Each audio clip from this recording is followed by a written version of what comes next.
నేనేమంటానంటే ఇప్పుడు బొత్స కానీ జగన్మోహన్ రెడ్డి కానీ ధైర్యంగా చెప్తున్నారు మేము గెలుస్తాము, లేదంటే మాకు ఓట్లన్నీ పడతాయని. మంచిది, గెలవమనండి, మాకే అభ్యంతరం లేదు. గెలవకపోతే పార్టీ మూసేస్తామని చెప్పమను. రెండో ఆప్షన్ కూడా ఉండాలి కదా. ఇది చెప్తున్న వాళ్ళు జరగకపోతే వాళ్ళు చెప్పింది జరగకపోతే ఏం జరుగుతుంది?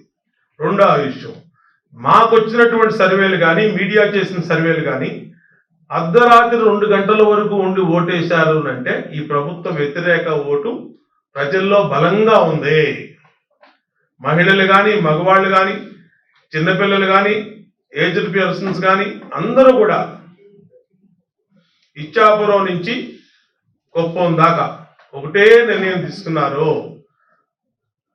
ఒకే వేవు, సింగిల్ డిజిట్కే వైసీపీ పరిమితం కాబోతా ఉంది. వీళ్ళు చెప్పేవన్నీ కూడా కంటి తురుపు మాటలు. వాళ్ళ కిందాక చెప్పారు కానీ మీరు కనీసం బూత్ ఏజెంట్లు కూడా కూర్చోబెట్టుకునే పరిస్థితి లేనటువంటి పరిస్థితుల్లో వాళ్ళన్నా కూర్చోబెట్టుకోవాలి. ఇవన్నీ ఆడతాం.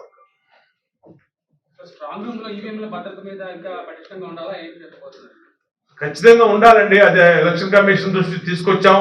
నిన్న కూడా అక్కడ ఎన్టీఆర్ యూనివర్సిటీలో, మన నాగార్జున యూనివర్సిటీలో మన సీఎం సెక్యూరిటీ వాళ్ళు పార్టీ చేసుకోవడం అన్నీ కూడా ఎప్పటికప్పుడు ఎలక్షన్ కమిషన్ దృష్టిలో ఉంది. మాకేంటంటే ప్రజాస్వామ్యం మీద నమ్మకం ఉంది, ఎలక్షన్ కమిషన్ మీద నమ్మకం ఉంది. ఖచ్చితంగా మేమైతే ఎలక్షన్ కమిషను బాధ్యతది. ఈవీఎంలు భద్రంగా చూసుకోవాల్సిన అవసరం.